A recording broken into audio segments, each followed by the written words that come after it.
Yeah, it's from this, and I'm just listening on my phone because I had to leave it for a couple of minutes. Okay, wonderful. Okay. We're on the bottom of Tes Vav Amud Aleph. And what did we discuss? The Mishnah said a story about a woman, a girl who was raped. And the question was, if the person who raped her, it seems that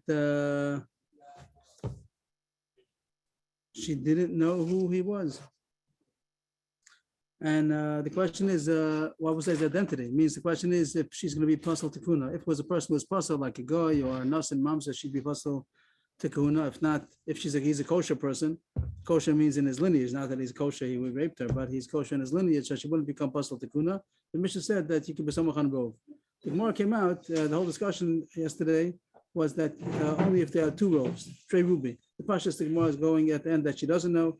Maybe you could have said the Mishnah means that she does know who it is. She thinks, she says she knows who it is. But the Maskana, Rabbi Gamliel, if he doesn't know, she doesn't know, or Rabbi Shua, in any case, the only time that we go with the robe is because there are two robes. We said that the robe is a problem, that sometimes it's kavua, and when it's kavua, it's kametz al mes, it doesn't help the robe. And sometimes if the woman goes to the place where the men are, so then the men are kavua, and it's considered 50-50, even if there is a robe. So therefore, we're not going to be some, that's the reason not to be samach on a robe. And even Asiya, even if the traveling group, caravan, whatever, the visitors, the merchants, they're coming through, so they're surely not in their place, they're not kavua, but it might make a gzera that if you samach on that robe, it might be samach on the robe of the city, and the robe of the city is sometimes not good because it's kavua. So therefore, the Gemara says you have to have two robes. Both the robe of the hometown residents has to be robe Jews, kosher Jews, and also the visitors, the people that are coming into through the city, so they also have to be robe Jews in order to be kosher. That's called trey ruby, two majorities. That's as far as we got yesterday. I think more I went into the subject about kol kavua kamas al matzadami, and it gave us background about that. So with on Tes Vav Amud Aleph, 3 lines from the bottom, Itmar, Rav Chiya Rashi Amar Rav, Halacha Rav Yossi, Rav Chanan bar Rav Amar Rav, Harasha is a machlokes between two Amar Rav in the name of Rav. Both of them are quoting Rav. Rav Chiya Rashi said that Allah is like Rav Yossi. Rav Yossi's own Mishnah, he's the one who quoted the whole story about Rabbi Yochanan ben Nuri. It was, what does it say in the Mishnah? Rabbi Yossi's brought in this story, and he said Rabbi Yochanan ben Nuri said that you go with the robe. So we're going to see right away that the Gemara is not sure if we are going with what the sugi we just said before, that the Mishnah means two robes, that there was a double robe, both the robe of the city and the robe of the visitors, or does it mean just a plain robe? The Gemara is going to discuss that right away. But the words here say that Rav said the halachas like Rav Yossi, like our Mishnah, and Chanan bar Rav said that's harasha. Harasha means a temporary psak, with like an emergency measure. So you could understand that two ways. The word harasha just means that it's an emergency measure, a temporary psak, not a standard psak, just an exception to the rule. Hara means psak, and shah means for the time, a temporary psak, not the usual law. So you can understand that to mean either more lenient or more machmir. It's not from the words alone; it wouldn't be clear. It could be both ways. So we'll just see the Gemara, and then we'll see what came out of this machlokes. Do we paskin like it, or no? That wasn't the real psak. That's only exception to the rule that they paskin like that. So the Harasha was supposed to mean only one robe. So I left it par. I didn't say because the Gemara is going to have two ways to learn. So let's see the Gemara. Rabbi Yirmiyah is asking, does anybody hold that you don't have to have two robes? Means the whole Gemara just now on the whole page just said that you have to have two robes. Whenever we say two robes, we won't repeat it again and again. Whenever we say two robes, it means the robe of the city, the people who live over there, and also the robe of the incoming passers-by. Also, they're also robe Jews. So that's called two robes. So he's asking, do you not need two robes? The Gemara is going to prove that Rav, our subject here is Rav. What did Rav say? Either Rav Chiya Rashi Amar Rav or Rav Amar Rav. We know what Rav says. We're going to prove that Rav holds that Yuchsin means in order to make somebody's kosher lineage to be able to marry a Kohen, we're going to say that you do have to have two robes. That Rav only relies on two robes. One robe is not good enough. So the Gemara is going to attack somebody. So the Gemara asks, Lo bin an trei rubi, v'tanan, matzah, v'tinok mushlach. There's a Mishnah in Machshirin. He found what is the word? I forgot the word in English. Abandoned baby. And you don't know who it is. Is it Jewish or a guy? You don't know who it is. Abandoned baby. You don't know who the parents is. Is it a Jewish baby or not? So it says, in Rov Goyim Goyim, Goy, in Rov Yisrael Yisrael, Mechsal Mechsal Yisrael. The Mishnah Machshirin says that most of the people over there in the vicinity, are goyim, so you assume that the baby is a goy. If most of them are Jews, you assume that it's Jewish, and even 50-50, also you assume that it's Jewish. So it would sound, if you take the Mishnah literally, that if it's robed Jews, so you can assume that he's Jewish, and you can marry also. This kid is a Jewish kid, either a boy or a girl, and they can marry Jewish. But Rav says no. That's only as far as supporting him. It means that if he's a Jew, you have to support him. You have to give him tzedakah. You have to get him a job. That's a mitzvah to give him life. He's supposed to try to support Jews. But so he says that this is the law that if robed Jews, you consider him a Jew, means that you're obligated to support him, to get him a job, to get him a livelihood. But for Yuchsin, not. That even if it's robed Jews, we're not going to assume that he's Jewish and you can marry. So that the Gemara is saying, Rab's talking. Here's Rab. Rab is the one who's talking. Rab said that you don't rely on a robe. So how could anybody have said that Rab holds you don't need two robes? It means if you say a plain robe is good enough, that's against Rab. Rab said that by Yuchsin you don't rely on a robe. So Rashi says that the Gemara is asking on Rav Chia bar Rashi that he's the one who said Allah Rabbi Yossi, and the Gemara we see in second that the Gemara forgot that in our Mishnah we also explained that our Mishnah also means two robes. It means you learn the story in our Mishnah, you don't see so much. Back to the Mishnah on the bottom of Amud Beis, it says there was a story that Tinokas went down to the spring to fill up water, and she was raped. And Rabbi Yochanan said, if you're over the city is kosher, she's allowed to marry a Kohen. And doesn't say he had two robes. But the Gemara just finished explaining the whole page. Tesvav said that's talking about two robes. The Krona Shel Tzipora Yemais. It was a time in a place where the merchants came, and there's a robe of the passers-by also. So the Gemara said the Mishnah means two robes.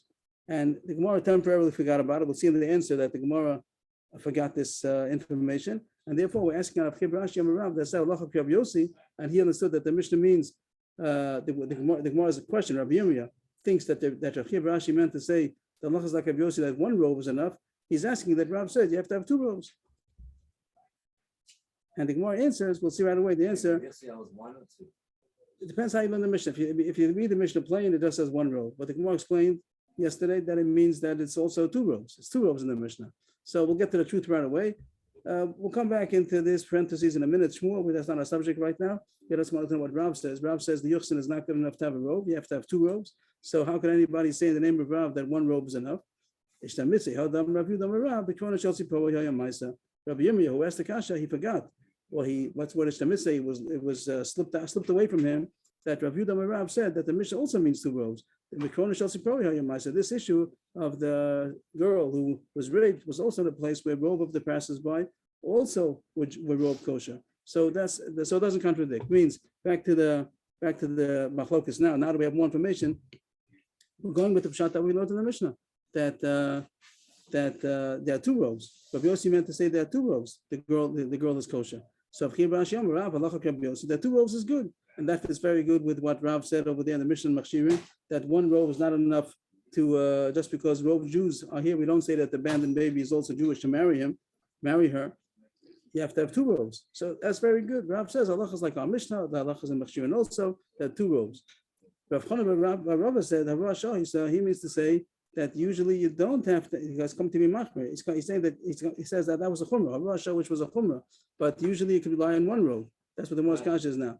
If we say that they're going with the truth, that our Mishnah and meant that there are two robes, so Rav Chia bar Rashi said that Allah is like Rabbi Yossi means you have to have two robes. Rav Chanan said no, that was an exception. That was a Rosh Hashanah. Usually one robe is enough, and that's going to be the Gemara's kasha now. The Gemara's going to ask now on the second Mandiyama. Rav Chanan bar Rava Damar Rosh Hashanah that was an exception, and usually you're allowed to rely on one robe, kashaha. So this Rav is a contradiction because this Rav here, the Yuchsin Lo, Rav said that you don't rely on Rob Yisrael to make the child Jewish and marry. So it's contradicting. The answer is Manda Masniha, Lo Masniha. He cannot agree with this. Means that Manda Amar, who's that? Rav Chanan bar Rava that said in the name of Rav that usually one robe is enough. And in this particular case, they had a reason why you had to have two robes. So he doesn't agree with this Rav Yudah Rav who said that the Yuchsin you have to have two robes. So it comes out of machlokas if you have to have two robes or not. Rav was question what Rav said. The Gemara, the whole Amud Aleph yesterday said that you have to have two robes, and now the Gemara says it's not so simple. Rav might have just said that it's only a Rosh Hashanah. Usually one robe is good enough, and usually one robe is good enough. So here was an exception; they had to have two robes. The Gemara seems to forget the whole day yesterday. Yesterday, the Gemara started off with a kasha. The Gemara started off, who's the Mishnah, Rabbi Gamliel, Rabbi Yeshua. The only shot the Gemara found was to say that you have to have two robes. The Gemara didn't understand that one robe is good enough. So the Gemara is not answering that question of yesterday, but here it does come out. The halacha comes out that we pass like the Gemara said yesterday, and also this man down with the Yochsan Lo, that it's not enough to assume that the person is Jewish and can marry a Kohen only if you have two robes. That's the halacha that we pass, and you have to have two robes. One robe is not enough, as we said yesterday. The reason is because sometimes the robe of the city is kavua, which is kamech sal mechza. So it means if the woman went to the men, and even if the case was that the men went to the woman, and you do have a robe, we're not going to rely on it because sometimes the robe is kavua, and even if it's a robe sia, even if it's the travelers, that robe is always traveling, is always a good robe, but we're going to make a gezerah, this robe of the travelers up to the robe of the city, and therefore we only rely on a robe if you have a double robe, both those of the residents and also those of the visitors. On Yochsin. Rashi points out, like it just was surprising to me that you find a baby in a city that's 51% Jews. So you say that the child is Jewish on one robe, even some say. And if you say two robes, that means that robe of the city and also robe of the merchants. And you're going to say the kid is Jewish. You know what? It makes a difference for his whole life. He's Jewish, allowed to marry and everything. He becomes part of the Jewish nation. So Rashi does seem to say, I think Rashi talks about the question only for kahuna. Maybe for sure the kid maybe needs a giur, needs a conversion. The question was if the girl would be kosher for a Kohen because a giur is not allowed to marry a Kohen. So Rashi throws in that the subject is talking about the Kohen, not the whole Judaism. But I don't know how much you have to have in order to assume that the kid is mom is Jewish and he shouldn't even need a conversion. I just noticed Rashi, the Gemara alone, I would have thought that the question is, the Yochsan means if they're Jewish or not. And robe, you have two robes, then you can assume the kid is Jewish. And Rashi does throw in something about that for sure there was a giur. The question is about marrying a Kohen. And then you have to have two robes. But maybe they do have to have giur. I'm not sure about that. But this is the subject to look into. Which Rashi? Rashi says that the whole issue is about Bas Kohen. Bas Yasur LaKohen, and then he says that the Gior is supposed to LaKohen. Rashi doesn't talk about just is she Jewish or not about a Kohen. If the question is, I would say Liuchsin though, that for Yuchsin, they can't marry a Jew, not only a Kohen, can marry a Jew because the not Jewish. And Rashi says that the issue is that there was Gior, but the question is that a Gior cannot marry a Kohen. That's a Rashi. Rashi seems to say that there was a Gior. Rashi's pasha to Rashi, they have to have a gior. So leaving that aside. Where's the case of the tinot that was found in the? It's in the top line of Beis, and it's a Mishnah in Machshivim. And the Gemara is going to talk about it. That's going to be the rest of the parak now. But just to finish off, I skipped the parentheses over here. We'll get to that in a second. When it said over there, the Mars things, it says Rob Yisrael. If the city where the abandoned child was found is mostly Jewish, so it says if the robe is Jews, so you consider the kid Jewish. Rav said that's talking about supporting him, lachyoso, to give him a livelihood, and Shmuel says l'fakech alav sagal, which literally would mean to unload a pile of collision, something that fell on him and fell on Shabbos. They have to be machal Shabbos in order to save somebody, to rescue somebody from a building that. What's the word? Make a servant out of it, a slave out of it. Collapse. A building collapsed on somebody on Shabbos, and you want to rescue, and you have to be mechal Shabbos in order to rescue him. So Shmuel. So 1 minute. So that's the question. Shmuel says that if Rob Yisrael, then you have to assume that he's Jewish, and you mechal Shabbos to rescue him on Shabbos. If not, it would seem at this point the Gemara is right away going to change it. If it's not Rob Jews, then you say maybe he's a guy. You're not going to be mechal Shabbos. It's relevant for us, not so much for us, but for people. For a lot of people, if there's a car accident on Shabbos, 2 cars, call right away an ambulance. It's that if there's very good, not really today tonight itself, the nothing so.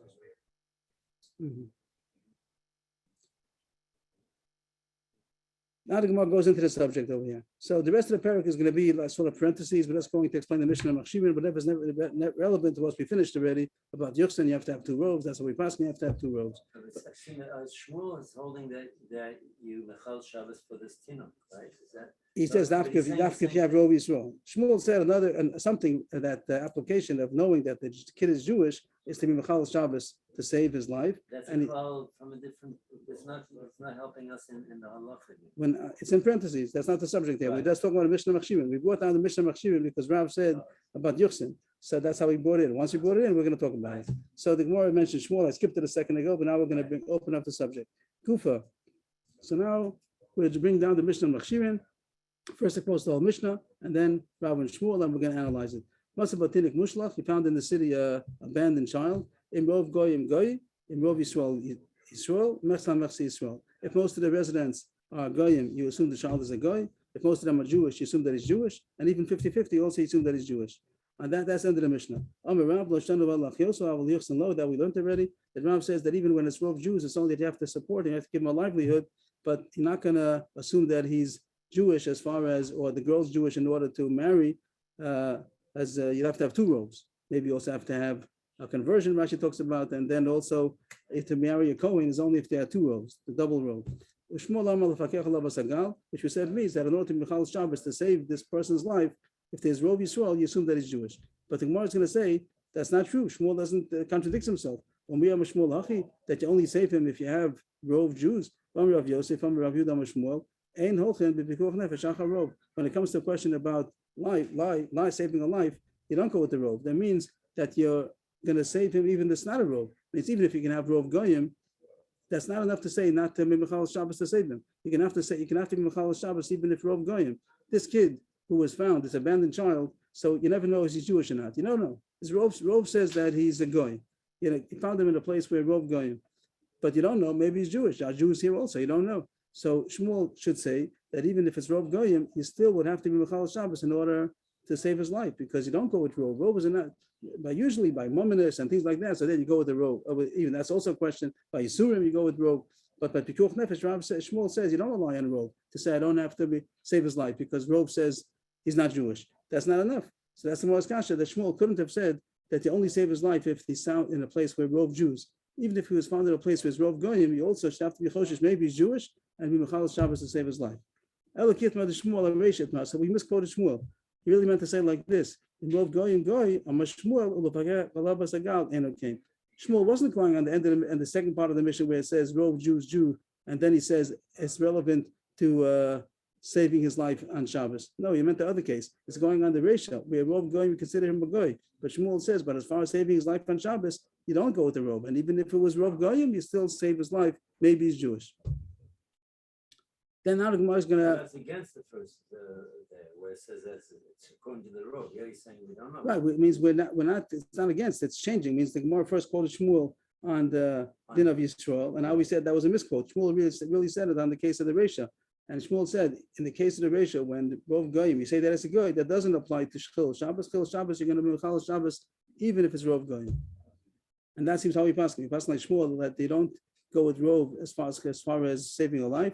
Maybe he's Jewish, and even if Rov's chances are that he's a Goy, you still save his life. Is it because Dr. Shalom? No, I just said because of because I'm not sure. We said because it's a. No, I'm saying that the Goyim, even though the Miut is left to save them. No, we're saying maybe he's Jewish. Maybe we're more worried about maybe even the Miut is Jewish. Right, that's it. Pikuach Nefesh, you're not going to rely on the Rov to say he's not Jewish. Maybe he's Jewish, and therefore, even though it's Miut, only a small chance that he's Jewish, he's still going to be Michal Shabbos. Maybe he's Jewish. So that would answer the car accident. That what? That you do have to be Michal Shabbos, Right, even if Rov chances are that it's a Goy. Wait to check out Even if this Rov says that it's a Goy, still you'd have to be Michal Shabbos. Maybe it's a Jew. I know I don't know. It's some Hicktown in New York. You can say also you have two cars.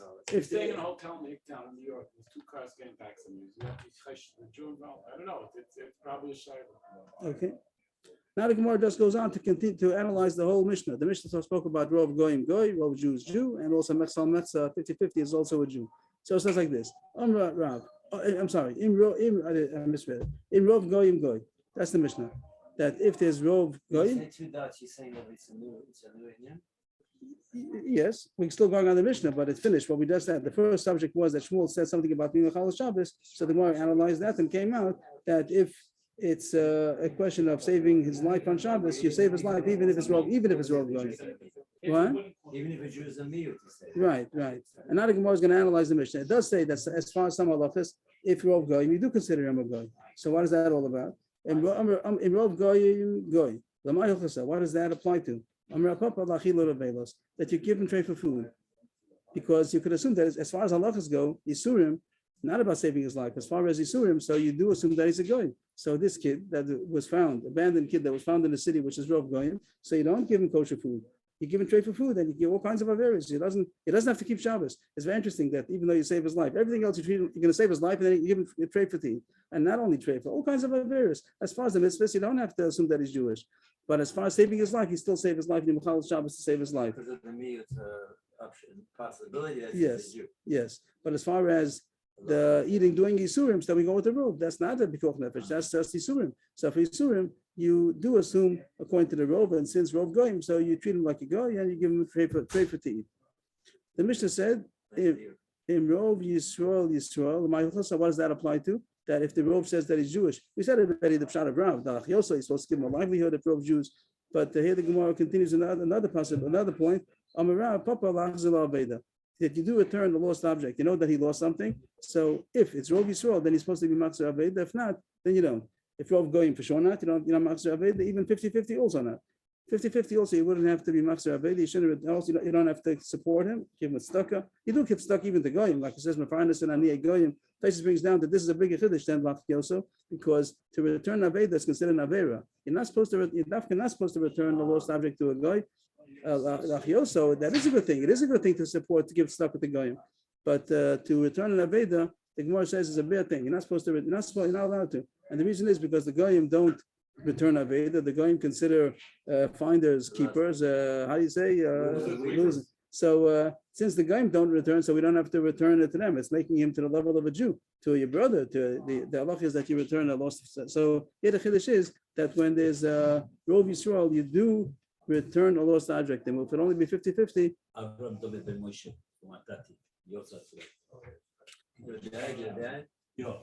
If it would be Rov Yisrael, then you do rely on that he's Jewish, and therefore you return a lost object. Like the Gemara said before, that you support him, you give him tzedakah, a livelihood, and here even says that you also return a lost object to him if it was Rov Yisrael. How about Mechsal Mechsa Yisrael? It says sometimes it says for 50-50 also is enough. Now, a second ago, we just said that in order to return Aved is only when it's Rov. If it's going to be Mechsal Mechsa, you're not going to return because 50-50, I don't know. So then you're not going to have to support him and you're not going to return a lost object. But as far as some halachas go, even 50-50 is enough to consider him Jewish. What is that relevant to? Some kind of laws of damages that he's going to be considered a Jew. And then more analyze what does that mean? What is the case that you're going to consider him Jewish as far as damage laws? I see right, there's a lacha about damaging a goy. If a Jew damages a goy, if a goy damages a Jew, usually by ox goring, so there's a lacha of chatzi nezek and as a kshalim, the first 3 times that only pays half the damages, and the fourth time he pays the full damages. So that's when a Jew to a goy doesn't have to pay. Is that how it goes? You put when the guy damages the year. if the other way, if a Jew, he doesn't have to pay. If a Jew's ox damages the guy's ox, he doesn't have to pay. It means, of course, this is talking about when the Jews have the shlita, they have the minion, so they make the laws. So halachically, a Jew doesn't have to pay a guy if his ox damaged his ox. So here the case will be if this person who's born, we don't know who he is, this abandoned baby, he grows up and he has an ox.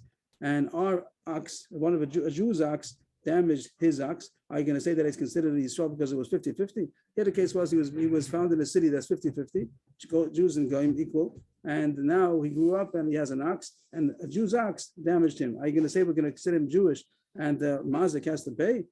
I see right, the Yisrael, there's a regular law that's called the Motzim Mechaber of Araya that you only can extract money from somebody if you prove it. And here the damager tells to this Chetzi, he tells to this person who was born, abandoned child, he was abandoned and found child that was born found in the city was 50-50. So prove that you're Jewish and I'll pay you. Maybe you're a guy, I don't have to pay you. So that's the din of a Motzim Mechaber of Araya. And it doesn't make sense to say Mechsal Mechsa is a Jew. This Mechsal Mechsa should be considered a guy because I'm Motzim Mechaber of Araya. The case would be where his ox, this Chasafik, his ox, damaged the ox of a Jew. So then we say that he's considered a Jew. What does that mean? If he'd be a goy, he'd have to pay nezek shalem. If a goy if a guy's ox damaged a Jew's ox, he has to pay. There's no hanacha of chatzin nezek. He has to pay the full damages. So over here, how much does he have to pay? We don't know if he's Jewish or not. If he's a guy, he has to pay full damages. If he's a Jew, he only has to pay half damages. So it says, Palgam Mashalim, half this person, this person, this suffix that damaged a Jew's ox, so he only has to pay chetzi. Palgam Mashalim pays half. But either Palgam Malu, I say right the love Yisrael and not betelachon. On the contrary, you prove it. You prove that I'm a guy in order for me to pay. Maybe I'm Jewish, and then they don't have to pay. So this is true.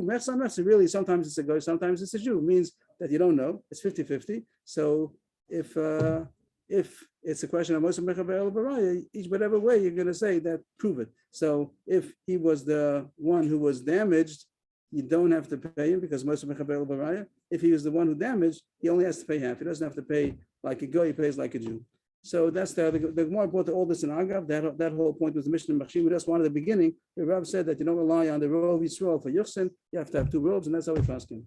As far as this person who was found, the abandoned child that was found, you don't know if he's Jewish or a guy. So as far as Lachyoso, to support him and also to turn Aveda, only if he's Rov Yisrael, do you have to do that, or else you don't have to. On a 50-50, you wouldn't have to. 50-50 would only be a Moshe Mechaber Varaya as far as Nezakin. Either way, a Moshe Mechaber Varaya. And to give him the Vela, you're not going to give him the Vela only if it's going to be Rov Goyim. If it's 50-50, also seems you're not allowed to, you can't give him trade for Teed because maybe he's Jewish. 50-50. If it's Rov Goyim, then you're allowed to rely on that. But even Rov Goyim, Shmuel says that you do have to save his life on Shabbos because maybe he's Jewish and you don't go with the Rov in the question of Pikuach Nefesh. It's a bit strange. You have to put the stones, rubble on your shoulder. That means to be Michal Shabbos. That means to be Michal Shabbos in order to save him. You don't know if he's Jewish. The Rov says that he's a goy. You still have to save his life. It's a bit interesting that you're going to save his life, but as far as everything else goes, he's considered a goy. Rov goyim, so he acts like a goy. He eats. There's all the various, but you still save his life on Shabbos. Why? So it's really interesting that this kind. What kind of Jew is he? He's going to be a Jew. Maybe he's a Jew, but he's doing all the various. And you tell him, yeah, you can do all the various. You could, you're a goy. Everything. You can be Michal Shabbos also. As far as he's Michal Shabbos, but we're going to save his life because maybe he's a Jew. We'll be Michal Shabbos to save his life because maybe he's a Jew. That's what comes out of the Sikha. Well, tell yes, he's a Rov guy. Yeah, yes. He's a Rov. Chances are that he's a guy. If he wants to become a Jew, so then he should do a Giyur. Rebbe, does he have to be Michal Shabbos? I don't know. You're saying that maybe he's Jewish. He doesn't know. I would think so because the guy is not allowed to keep Shabbos, and the Rov says that he's a guy. That's why I asked because if he keeps the Shabbos, then he's Chayim. Yeah. You can starve him to a minion. Probably not. Rov says that he's a guy. You even give him trade. You give him trade for things. Okay, that's the end of that parak, and it came out that as far as Yuchsin, you have to have two robes. You have to have two robes. You're not samach on one robe alone. We did have Gamliel said before that if the woman says bori, she knows who the man is and he's kosher. So you do rely on her bori v'shema against the shema. And also, what do we have? We had also a migu sometimes. We had a chazaka sometimes. She has a cheskas kashrus that she was a basula until she became a baula. So that was a sugya before. We had Rav Gamliel. And a few mishnayos, especially Gemara today, is going to bring down those mishnayos that we had already. We'll have some pazara today on the past mishnayos about Rav Gamliel and Rabbi Yeshua. If that's good, we start Perek Sheni. Just a side question, you don't have to answer it now. We said that if the Jew damages a guy, it's really spot from the guy. Yes. Can the Jew steal from the guy? No, it's also still from a guy. There is a case that you don't have. It says you're not allowed to return a lost object to him. You're not allowed to. It talks about if it's a chil Hashem. If you don't, so then you are supposed to. If you can make a kiddush Hashem, then it's a mitzvah to, but you don't have to. And if it's going to be a chil Hashem, you must. But if there's no kiddush Hashem, no chil Hashem, so then you're not allowed to return a lost object to a guy. And stealing is a different. Stealing, you're not allowed to steal. You're not allowed to steal from a guy. And if there's a mistake, the guy made a mistake. So then it's like an aved, they don't have to return it. If you went to a goyish store and he made a mistake in the change or something like that in the price, and there's no way that it's going to be cause a chil Hashem, so you don't have to return it. If it will cause a kiddush Hashem, so then it's a mile to do it, but you're not mechuyev. If there's not going to be kiddush Hashem or chil Hashem, just to l'shem shemaim to return it, so then you're not allowed to. It's considered aveda. You don't have to return it. You're not allowed to return it.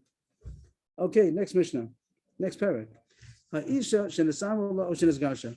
Now, before we had a couple of cases, a suffix if the woman was a virgin or not, basula, almana, that was talking about right by the marriage. By the marriage, they got married and he sees she's not a basula, so he has tinus, and maybe the ksuba goes down, maybe she loses the whole ksuba. Here's another case altogether. That now they lived for as long as they lived, and then he died or he divorced her.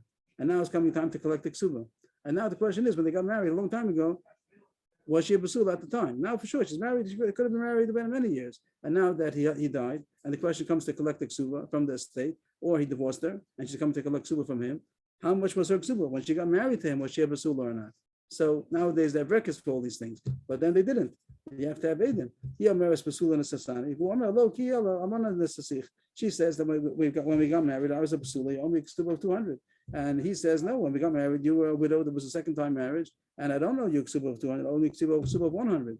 So who wins with this time? So it's not the same as all the other mishnayos. The other mishnayos were at the beginning of the marriage that he finds out that she's a basula, pesach pasuach, we didn't find dam, and he says, what is this? And when did it happen? Well, after the marriage, after the kedushin, before the kedushin, pesach mukasei, it's a bula.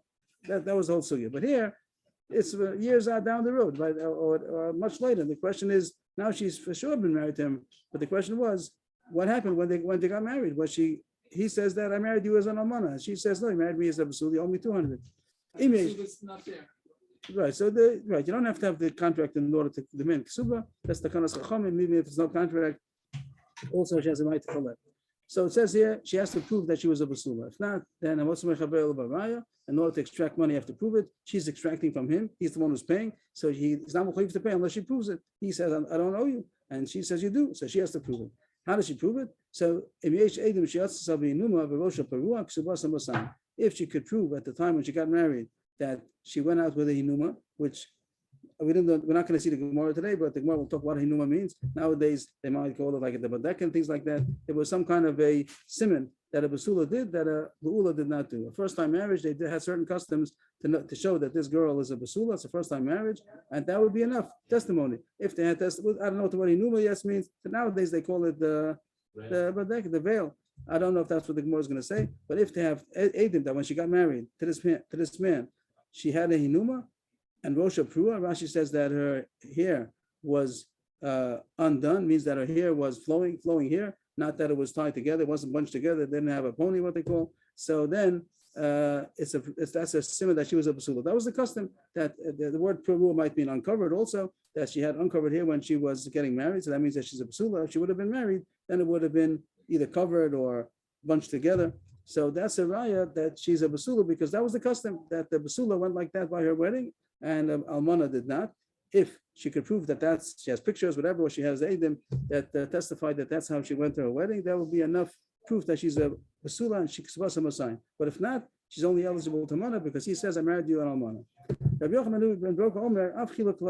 There's another simon that they used to have in those days that they would give out kloyas. Kloyas is popped wheat, and that was Rashi said popped roasted wheat. And the Rashi says that it's sweet. That was a nashik once upon a day. Nowadays also they throw candies and those. There was something that they did. What? They call it shalva. So that's something that they only gave out. The chiluk means they would give it out. They give it out to the children probably. So that was a simon that they did only by a virgin getting married. When a almana got married, they didn't do that. It could be nowadays also. I don't know what the custom is, but the bavarfin that they do on the Shabbos Ofruf, that they do that for an almana also. If he's marrying an almana. You have to keep it back at the shalva.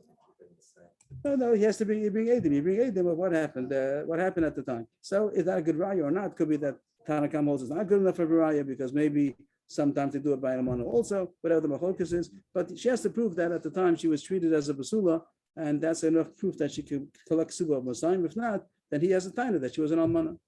The Mishnah continues, and superficially we don't see the connection to anything over here. That's what the Gemara is going to talk about. It says, Moder Rabbi Yeshua. I assume it says you need Armala. It means that he died and she was bewidowed. She died. Yeah. She's arguing with the Yoshim, right? With the Yoshim, yes. Moder Rabbi Yeshua. So we don't know Rabbi Yeshua comes in. Where's Rabbi Yeshua? We don't know what Rabbi Yeshua is talking about. So we'll have to see the Gemara to explain this. But it says Rabbi Yeshua agrees. Nothing to do with Kesuvos. Comes in a whole new subject over here. And Kimat, the whole parak is going to be a big cruise about the subject of Rabbi Yeshua saying all kinds of migus. The word migo is really migo, and migo means migo. Migo and migo means mitoch. The word go means inside. So it took me talk, and it means because I could have said something better. This is what the Mishnah is going to call right away. Pesha asa pesha hit there. At this point, we don't know the connection to the Mishnah at all. We'll figure it out soon. But it says that Bishua agrees. If somebody says this field was your father's, but I bought it from him, means that we don't know anything. We don't know that it was whose field it was. We see somebody in the field, and he says, you should know. He said, Reuben tells Shimon, you should know that this field was once upon a time your father's, but I bought it from him, so it's my field.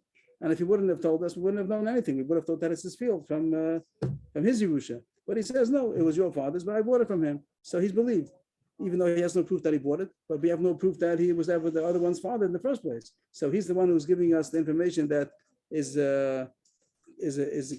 making a problem for him. And he's the one who says that, but I have no problem. It's true, it once was yours, but I bought it. Shehun Neman Shapesha Asa, who Pesha hit there. That's going to be the famous clause that's going to come up in this parak many times. The mouth that prohibited it is not talking about prohibitions, it's talking about money matters, but that's the expression Pesha Asa, who Pesha hit there. It's very similar to what Rabbi Yeshua said in the parak before. They said, Lo mipi anu chayim. We're not living off of her mouth. But sometimes we do live off his mouth. It means, how do we know in the first place that it was Shimon's father's field? Only because Reuben told us. So he's the one who brought this information, which is against himself. That I could say, that's the problem. That he said that belonged to the other person's father, but he's the one who said, "But I bought it from him." So he is believed because he didn't have to tell us. It's called like a migu. He didn't have to tell us that it didn't belong to him once upon a time. The fact that he says, "I agree that it once belonged to you, but I bought it," so that is believed. What we call amigo in regular terminology, we call it amigo. What's the problem? Doesn't it give a pet of all kinds of ganavim? No, because you didn't have to. A ganav doesn't say anything. The ganav goes quiet, doesn't tell anybody. That's the lumbus of amigo means I have no reason to talk. I didn't have to say anything. If I'm a ganav, I would have just been quiet and mind my own business, and you wouldn't have known anything. So he doesn't have to say anything either. I'm not following the migo. The migo. As a ramai. He doesn't have to say anything. If he's a Rama, he would be quiet and nobody would know anything. He can't. He wouldn't. Yeah, he says it's mine. It's been mine for Dori Doris. I got it from Allah. I got it from Sinai. I had it from all my generations. I inherited it. Nobody knows differently. But he's coming forth and saying it's true. Once it was your father's, but I bought it from him. So if he's a Ganav, he should have been a better Ganav. So it's not a. It's very Hegoni. It's very logical that he should be believed. But if there are witnesses that it once belonged to his father, so then we're not living off of his mouth. Then it's not a pesha. So we know on our own that it once belonged to his father. If he has comes and says, "Trust me that I bought it," but he has no proof, and we do know that once upon a time it belonged to the father of Shimon, so then he's not believed because he has no pesha. Simple. The Gemara goes back to the beginning of the Mishnah that said that she has to have edim that she was a basula at the time of the marriage in order to collect tzuba of 200. If not, he's believed that it was only 100, she was an almana. That the husband would be believed, then we wouldn't be able to force him to pay 200 because he says when I married her, she was an almana. We had a bunch of Mishnayos before that said Rabbi Gamliel argues in Rabbi Yeshua said that she does win.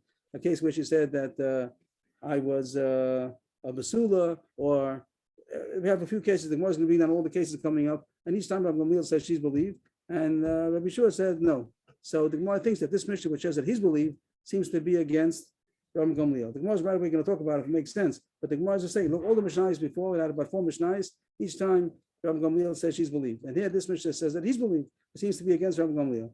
The Gemara says no. All the cases till now was that the woman had a tainus bari. Bari means she had a definite tainus. She says, I know. And nobody knows different. The husband doesn't know different. He says, maybe not. Like the case that she says that I was, when the first case, let's say, we spoke about was Rastani Nasti, that she's found to be a bula, and she says that it happened after the Kedushin. When I had Kedushin a year ago, I was a basula, but someone raped me in the meanwhile. And he says maybe not, maybe it was before, but he doesn't know. He doesn't have any reason. He doesn't know. He says, I don't know, maybe. Why didn't she say straight away once she was raped that she sent the message that Shmuel? Why?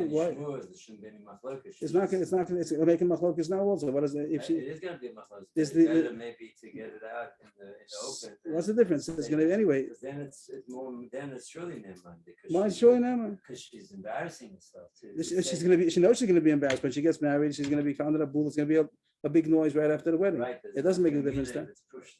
No difference. If she that doesn't show anything.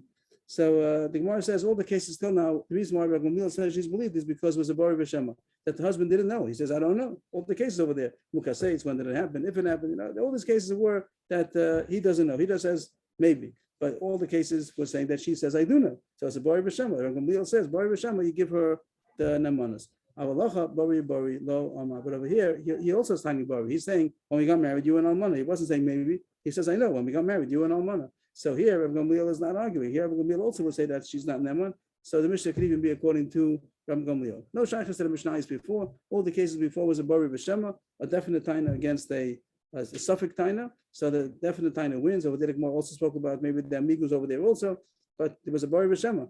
But over here, there's a Bari B'Bari. He's coming with a definite taina also. She says, I definitely was a Basula. And he says, you definitely were an Alman. I know when I married you. So therefore, it has nothing to do with Rabbi Gamliel. The Gemara is very surprised that the Gemara thought that has a connection with the Karila, the one who asked the question. What was he asking? What did he think? The one who asked the kasha. There's no connection. These two Mishnah, all the Mishnahs. How do you read that feeling? You could even say it goes according to Rabbi Gamliel, because Ad Kan Lakav Rabbi Gamliel Hassam Ela Bari B'Shema. All those other Mishnahs was a definite taina of hers against the suffix taina of his. She was a Bari, he was a Shema. But over here, Bari Lo Amar. But here, that if it will be a case of a definite taina against a definite taina, Rabbi Gamliel didn't say anything. So he agrees to our Mishnah also that she's not believed. He's believed. The Gemara is bothered. What did the Gemara think? With the Kari Lama Karila, the one who asked the kasha, what did he mean to say? Why did he call out? The one who called out, what did he call out? What did he think? Of course, not the same. A Bari. This case is a case of he's saying a definite taina. Kari is called out, right? I think so, but the usual translation is My Kari doesn't mean my. what did he mean to say? The one who asked, what did he mean to ask? The Gemara answers, the fact that his taina is a weak taina, to say that she was an almana at the time, most people that get married are virgins. If you take the statistics of all the marriages, are most of them first-time marriages or second-time marriages? There are more first-time marriages than second-time marriages. These then. Why is that? Because everyone who's married a second time was married the first time, and not everybody's married the first time, goes on to a second time. Sometimes they go on, and sometimes even if they don't remarry. So there are more first-time marriages than second-time marriages. So his time is against the rule. She's saying, I'm with the rule, that I was a basula at the time. And he says, no, you're against the rule. You're an exception. You were like the mir. So you might think that his taina, even though he's saying I definitely know, but you might think that it's not as strong as her taina. Maybe her taina is stronger because she has a robe on her side, right? She's a robe. She has a robe on her side. That most women that get married are virgins. So therefore, you might think that his taina is a shvach taina. That's what the Gemara thought, but the Gemara says it's not true, even though it is against the robe, but it's still bari. The Gemara is going to talk about this at the end of the page. The Gemara is going to come back to this taina about Rob Nashim Basulis at the bottom of the page. The Gemara continues. Once the Gemara comes out that this is even Rabbi Gamliel talking, Amish is not totally the machlokes before Rabbi Shimon and Gamliel, so it's even reasonable to say that. I'll support what you just said, that Amish is even going according to Rabbi Gamliel, because it says in the Mishnah, Umod Rabbi Yeshua. That's what Amish says. We looked at that when we learned the Mishnah, we didn't know how to read it. Here it says in the second part of the Mishnah, Umod Rabbi Yeshua. This case about saying that this field used to be your father's and I bought it from him, that is Naman because Pesha who Pesha hit there. How does Rabbi Yeshua come in? What's he talking about? It must be that Rabbi Gamliel was in the beginning of the Mishnah and saying that even though I argued in the parak before, but in this case I agree that he wins. Till now I said a couple of times that she wins. Rabbi Gamliel said the whole time I said she wins. In this case I molded that he wins. And then it might be in place to say that Rabbi Yeshua also gives in sometimes. Rabbi Yeshua says even though sometimes I disagreed, but this case is a pesha asu pesha. Then it would make sense how come Rabbi Yeshua comes in. Meaning that he usually doesn't have Rabbi Yeshua is usually machmir, and here she's alive. and here Rabbi Yeshua agrees that pesha asu pesha. By the case of the sefer, if you say that Gamliel is talking about cases where he's moda, the Reisha says that I'm moda in this case that he wins. Then Shapi, it's good why we bring Rabbi Yeshua. Rabbi Yeshua also sometimes moda before they were arguing. Rabbi Gamliel, Rabbi Yeshua, and here it's very neat. Rabbi Gamliel says sometimes I give in, and Rabbi Yeshua says sometimes I give in. But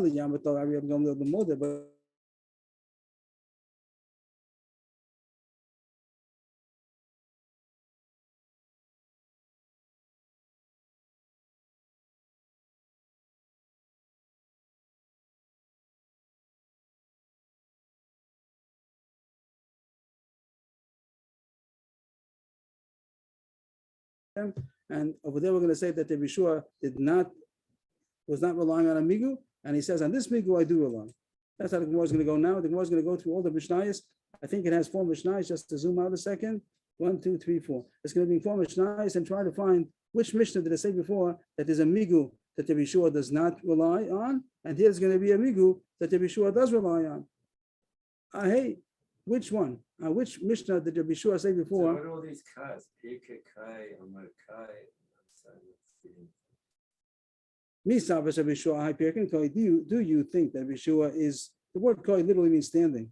Is he standing? Or is he referring to? Do you think that is referring to our parak? Migu koi. He's referring to migu. Pirkin kama koi. He's referring to the parak before.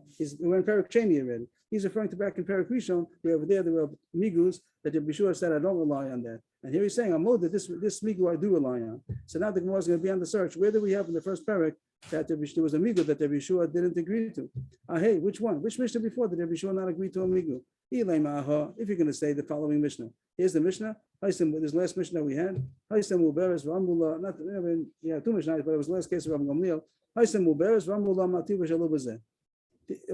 single woman was pregnant, and the question is, from where is she pregnant? What is this fetus? Who is he from? Means who's the one who was boiled? And she says, she says who it was. Who was the boil? And he's a Kohen, somebody that's a kosher Jew, and she wants to say that she's kosher. The blood is kosher, maybe.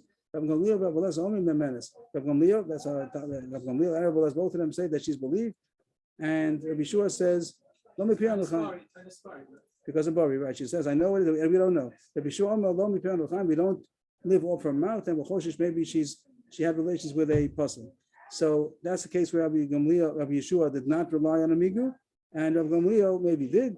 And here he's coming to say, I'm moda that I rely on a migu in the case of our parak by this field was yours and I bought it from him. But the Gemara says there's no migu over there. She has no migu. What could she have said? She has her stomach that is in her teeth. That means that we see she's pregnant. Of course she was. Well, what's the question? She has nothing better to say. She is accused that you were mazana, and there's no question about it. She was mazana because she became pregnant. The only question is who. So she says he was a kosher guy. She couldn't have done better than that. Migu always means if I'm a liar, I could have lied better. Here she couldn't have lied better. That's the best that she could do. So there's no migu. So there's no reason Rabbi Shua to say over there I didn't hold it a migu. Here I do hold it a migu. There was no migu over there. So we go further back in the Mishnah is over there. Allah, back to there was 4 Mishnah. So first we did in the Mishnah number 4. Now we're going back to Mishnah number 3.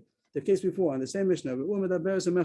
She was speaking to somebody, and we'll say a second what that means. We had a focus what that means. And we ask her, who's that? Like, what was the status of that man? Means you're Mazana, probably, right? You're Mazana, and who is that man? And she says he's a kosher man. Ish plenty of coin who that I'll tell you who it is, and he's a kosher man, and therefore I don't become puzzled because of having relations with him. That the Machlokas here, she believes in that. Rav Gamliel says she's believed and she's kosher. Rabbi Shua says no, maybe she's puzzled because maybe it was a mamzer, a goy, and therefore she's puzzled. Where does this the second attempt begin? I'm sorry, That's the Mishnah. Look back at the Mishnahs before you'll see all these Mishnahs. So Rabbi Shua says you don't trust her. And the Gemara seems to find that there's a migu over there, and there Rabbi Shua did not rely on the migu, and here he does rely on the migu of our parak if he says that this field was your father's and I bought it from him. So over there, what's the migu over there? Could she have said better? We saw her speaking with somebody, and she says he was a kosher guy. Could she have done better? What kind of migu could she have had? The Gemara brings up what we had before. Machlokas. What does the word medaberes mean? What does it mean she was speaking? What does that word mean? We had machlokas before. Does it mean that she was seen mezana? Or does it mean that she was secluded without being mezana? Nistera or nivala? So we had machlokas.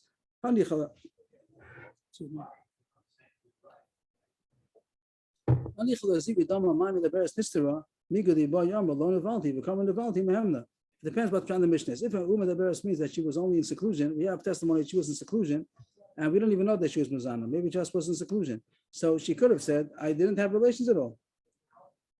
We have testimony. What happened? When she comes out of seclusion, we say, what happened? So she says, she could have said, I didn't have relations. We just were talking.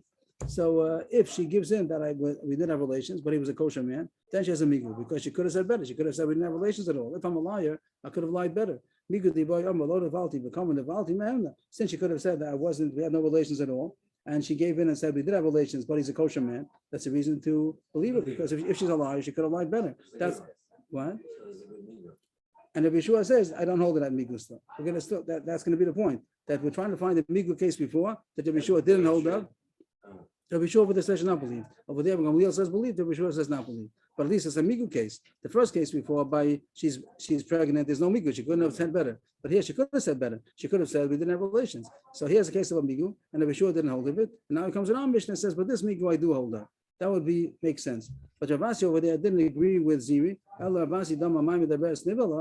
Rabasi says over there also the word medaberes means she actually had relations, means we saw her having relations. That's not a question. We know she had relations. So what could she have said better? My miguika, there is no better migu. She couldn't say anything better. She says he was kosher, but she couldn't have said anything better. So the Gemara wants to know Pshat according to Rabasi. Just to point out, the Gemara before disproved Rabasi. The Gemara said to the Rabasi, but still the Gemara is bringing him back. And does he have a Pshat in the Mishnah before he was disproven? The Maisi was disproven before. The Gemara brought a brisa to show that he's not right. But the Gemara wants to know, according to Rabasi, there's no migu. So on the search, we go back to another Mishnah, Mishnah number 2. It's not like Ravasi. We would say then there is a migu. Yeah, without Rabasi is good. Ziri has a good shot. Ziri could go back to our Mishnah and say there's a migu over here, there's a migu over there. Stop here and just say that. Right. But we want to say that according to Rabasi, there's also, we'll find more Mishnahs, we'll find more migus. According to Ziri, this is good enough. It's good. Ziri is good. Rabasi anyway was disproven, but the Gemara wants to say that this wouldn't have disproven it. We could get a shot of a migu even according to Rabasi. So we go back another Mishnah. This is the Mishnah 2. We did already 4 and 3. Now we go back to number 2. The following Mishnah, which we had already. He marries her, and she sees that she's has no hymen. She's not a basula, and she says it's true that I'm not a basula, but that's because something was removed manually, whatever, with an instrument, and therefore what? So there's a question how to learn the Mishnah over here. What's the name of Mukha states? So we're going to see in a second. There are 2 ways to learn the Mishnah. We have all this already. So you can learn that she's tiny for 200 or she's tiny for 100. She says I deserve something. He says maybe not. He doesn't know for sure, but he says maybe not. Maybe you were nivelas. Maybe you had relations with a man, and therefore your ksuba is less than a Mukha states. She's saying Mukha states, and I deserve more. And he says maybe you're a drusa sish and you deserve less. So Rav Gamliel says she does. She's believed and she gets what she's claiming. And Rabbi Yeshua says no, she doesn't get only the way he claims. So and you're going to say that's a pshat that Rabbi Yeshua had a migu and he didn't rely on it. Over here he relies on the migu. Is there a migu over there? Is there a migu? Could she have said anything better? So it depends on the pshat over there. There's a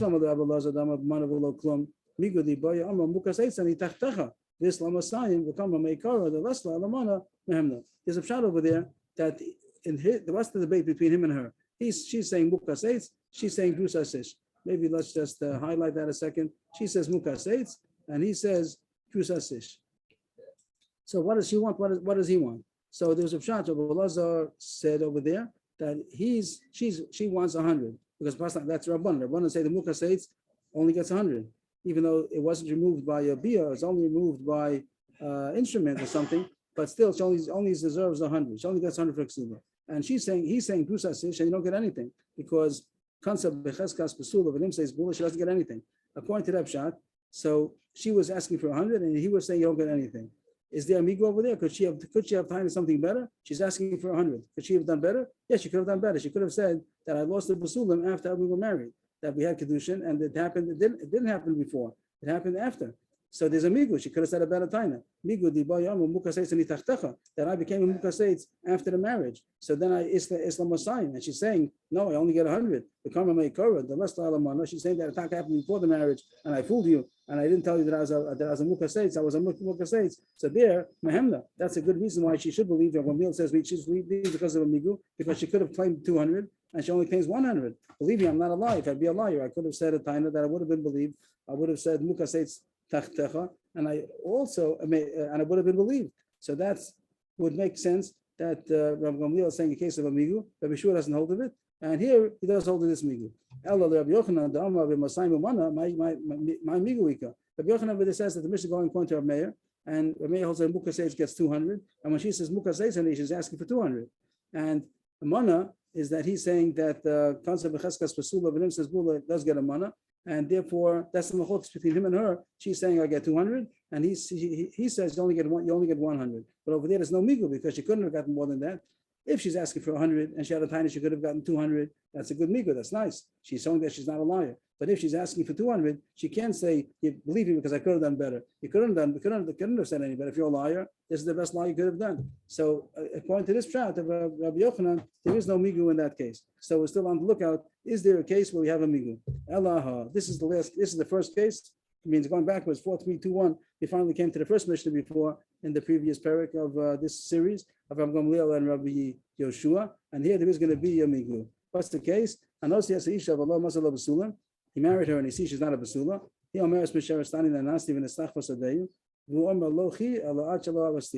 that she says that it happened after I was raped, after we were married, after Eris and after Kedushin, and therefore it's your bad luck.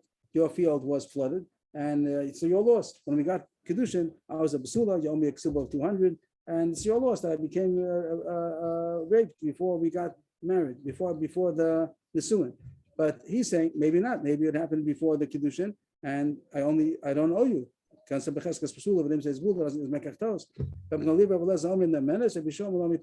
Gamliel says she wins. Rabbi Shua says he wins. And over there is a migu. What is a migu? She says that I was raped after Kiddushin, but she had a migu. She could have said better. The migu, the local apostle Nafshed Makuna. She says, I was raped. How come you're not a basula? Because I was raped after the Kiddushin. She could have said a better taina. I was a mukaseitz after the Kiddushin. Why is that better? Both of them, she says, it only happened after the Kiddushin, so I deserve 200, but it's still a better taina. I'll prove to you I'm not a liar, because if I wanted to lie, I could have said a better lie that I only was mukaseitz. It happened after the Kiddushin, but I became a mukaseitz. And mukaseitz is not a married Kohen. A Kohen is not, she's not no bia happened. And she's giving in that I was raped, and therefore I'm puzzled to a Kohen, that even Yisraelis, Eshes Yisrael Shenan says also to a Kohen, that eventually she can marry a Kohen. Right now, he's not a Kohen, but she might be able to marry a Kohen if he dies. So she made herself puzzled. She downgrades. So that's a migu. That's a migu over there. What she gets in 2 months, she gets. So that's the case of a migu. Rabbi Gamliel says she's believed, and Rabbi Shua says she's not believed, and you don't rely on the migu. But at least you have a case of a migu. So we finally found the case of a migu that Rabbi Shua says before I didn't hold it a migu, and here I do. Rabbi Shua, Rabbi Gamliel, behind migu madina lecha, bahu migu dasam paligna ilavach. Rabbi Shua is telling Rabbi Gamliel in our Mishnah that even though in this Mishnah I agree, here I'm owed to this Mishnah, the case where I bought the field, this field was your father's, but I bought it from him. There's a pesha also a pesha hit there. But in the case before we argued over there, I didn't give in, even though it was a migu. And now we have Pshat in the Mishnah. That's good Pshat in the Mishnah. But the one wants to know, Taka, why is there a difference? How come the migu over here, Rabbi Yeshua does rely on, and the migu before he doesn't rely on? Both of them are migus. How come this migu is better than the one before? And the answer is that the words literally means that the ox is slaughtered in front of you. And here the ox is not slaughtered in front of you. Means, do you see the problem? Do you see the problem in front of you? That in the case of the field over here, you don't see nothing. Nothing's more of any problem. The guy is sitting in his field. No one's bothering him. Everything's quiet. And he comes to and tells you, it used to belong to your father, and I bought it from him. He didn't have to open up his mouth at all. Nothing was suspicious at all. Nobody's making any noise. It was quiet. This is a great migu over here. Over there is noise over there. She's found to be a be'ula. She's found to be missing the psulim. She doesn't have the hymen. So that's a problem. So there's a question on the table. Then the question is, I could have said a better taina. It's true, you could have said a better taina, but there is a problem on the table. It's not like you could have been quiet. The migu that I could have been quiet lagamri and not say anything, that's a very strong migu. To say you could have said a better taina, it's a migu, but it's not as strong as the migu that I could have been quiet completely. The taina that I could have been quiet and mind my own business and not have made any kind of claim, that's a very strong migu. So Bishul gives into that. Even though before he didn't agree to the migus where she had to say a claim, even though she could have said a better claim, that's not enough of an amanas. But if she could have been quiet completely, that's a very strong migu. And there Bishul gives in by the case where who does the field belong to? And no one asked any questions. No one was quiet. And he comes in on his own and says he used to belong to your father and I bought it from him. That's a very strong migu. Even Rabbi Shua agrees. The Gemara just finishes off a couple of more lines. We said before that there's a rove. We started off there's a rove that most girls get married when they're virgins, and that's a rove. So how come that's not enough of a proof? There's no edim. We have a bori and a bori. She says that I was married as a basula. He says you were married as a beula, and she has a robe on her side. Before the Gemara said that there's a chiddush over there. The Gemara pointed it out that there's a point to say, it's not to say it's Bari V'Shama. The Gemara said it over here in the parentheses, Chivin the robe Nashim Basulas Nisos. But now the Gemara is not asking why does she not win because of a robe? Why can't she come with a robe and say that I have a robe on my side? That you should believe me. Most have a robe. Most are basulas. I tiny basula. You're saying as almana. You prove it. I have a robe on my side. Tyson points out that this is a question. If you say robe, is robe enough to decide monetary money matters and to be able to extract money? Could you extract money with a robe? So the Gemara is machlokes and Rav, and the Gemara is going now with the Rav Shita that says you could. So that's the Gemara's kasha that let her extract the money with the robe and say, I have a robe on my side. You prove that I was almana. That's the Gemara's kasha. The Gemara answers, that's true, but miyat almanos, so that you're right, that he says you have a robe, that most women are basulos. But there's usually a lot of noise that the people know if a woman was married the first time around, that the marriage is the first time around. And here the Gemara says kolani. So the Gemara is going to talk about this word v'chol in a second. The zoo oil. That there's something wrong. There's some deficiency in the robe because usually that's true. The fact is that most girls that get married are first time around, but usually you hear about that. And here we didn't hear about it. There's no noise going around that she was the first time. We don't know. Everything's quiet. We don't know. So that sounds a little bit deficiency. So therefore, he doesn't have to pay with the robe. The robe is not strong enough. But the Gemara is asking now that you made it even too strong. You said the word kol. Kol anisos basulos.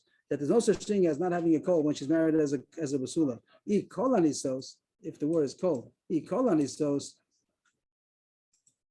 Basula yesh la kol. Kios wait to my hobby. The Gemara is even asking a very strong kasha that even the Edom shouldn't help. If the Edom come and say that she was married and she was a almana, she was a basula, that there was, what is that, hinuma and kloyos, but there's no noise about it. So that is such a strong cloud. Kolani says basula yesh lakol. So even if they ate them that there was hinuma, it shouldn't make a difference. Hanach sadi chakini, these are lawyers, because it can't be that she was a basula. If it would have been a basula, it would have been noise, and there's no noise now. The Gemara says we didn't mean the word kol. Elam ravina robe, not kol, robe. Most of the time, a woman who's getting married for the first time, we remember that she was married as a basula. Since we don't have any noise that she's a rumor, we don't have the report that we don't feel in people talking that she's a basula, so it might be that she was almana. It's not 100%. It's not like for sure she's almana because robe is only robe, but that's enough that if there are edim, they will be believed. But if there are no edim, the robe alone is not strong enough to extract money from him. Yashiko Chacham, thank you. And we'll be back with Pirkei Avos in a couple of minutes. Yashiko.